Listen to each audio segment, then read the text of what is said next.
मकान को खड़ा करने के लिए अगर आपने नींव अच्छा नहीं डाला तो फिर मकान लंबे समय तक नहीं स्थिर रह पाएगा। नीचे आपने कच्ची पीली और जो है मसाला नहीं लगाया, ऐसे चिनाई कर दी और दीमक को लगते हैं यहाँ पे, दीमक खा करके नीचे से खोखला कर दे। तो नींव इतना मजबूत करो कि समाज के जो दीमक है, समाज में भी बहुत दीमक है, कोई इधर खींचेगा, कोई उधर खींचेगा, कोई उधर से काटेगा, कोई इधर से काटेगा, ठीक है।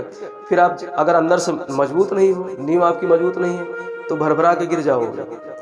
अभी तो नहीं, लेकिन आने वाले समय में जब आपको लोग देखेंगे कि अरे इसका इतना बड़ा सपना है, आईएएस बनना चाहता है, आईपीएस बनना चाहता है, टांग खींचना शुरू कर देंगे।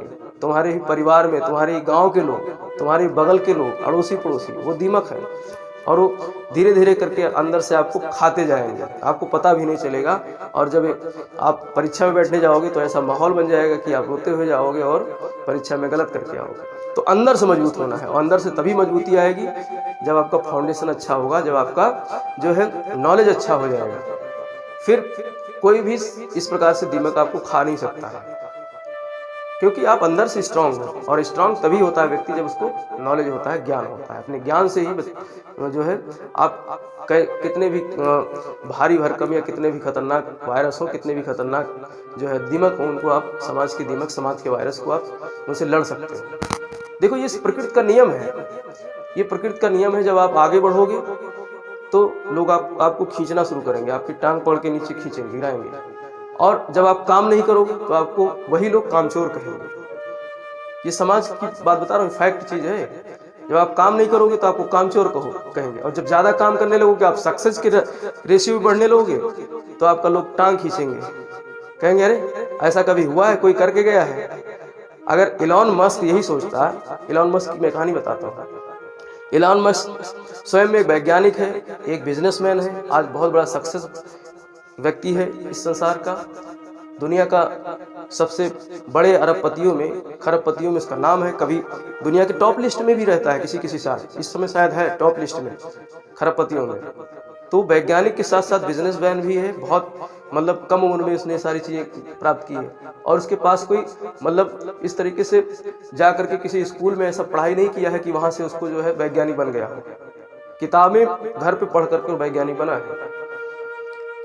रॉकेट साइंस की पढ़ाई वो जो है कहीं किसी जो है यूनिवर्सिटी में नहीं किया है, और उसने रॉकेट बनाया अपने आप से बैठे बैठे। रॉकेट बना करके लॉन्च किया, ऐसे करीब 50 रॉकेट लॉन्च किया, असफल रहा, और उसने अपने बिजनेस का पूरा पैसा लगा दिया।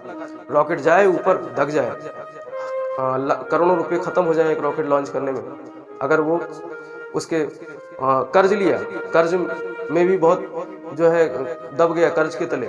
लेकिन अगर वो आगे मतलब वहीं बैठ जाता कि हमने जो है 4 रॉकेट दागे और असफल हो गए और अब नहीं करेंगे, तो आज दुनिया का इतना ज़्यादा फेमस और इतना ज़्यादा पैसे वाला व्यक्ति नहीं बनता।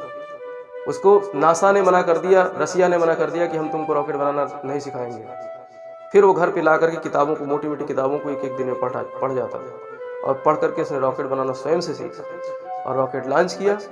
और टेस्ला, एक कार, टेस्ला नामक की कार कंपनी है उसकी, जो दुनिया की सर्वश्रेष्ठ कारों में से एक है, और इलेक्ट्रिक कार उसी की चलती है। भारत में जो है, भारत सरकार से बात कर रहा है यहाँ पे इलेक्ट्रिक कार जो है लॉन्च करने के लिए। तो ऐसा व्यक्ति है इलॉन मस्क। तो ऐसे व्यक्तियों से हमें शिक्षा ग्रहण करनी चाहिए कि जीवन में कुछ करना। देखो हमको ईश्वर ने बना दिया है, 2 आंख, नाक, कान, हाथ, पैर, सब कुछ दे दिया है ईश्वर ने।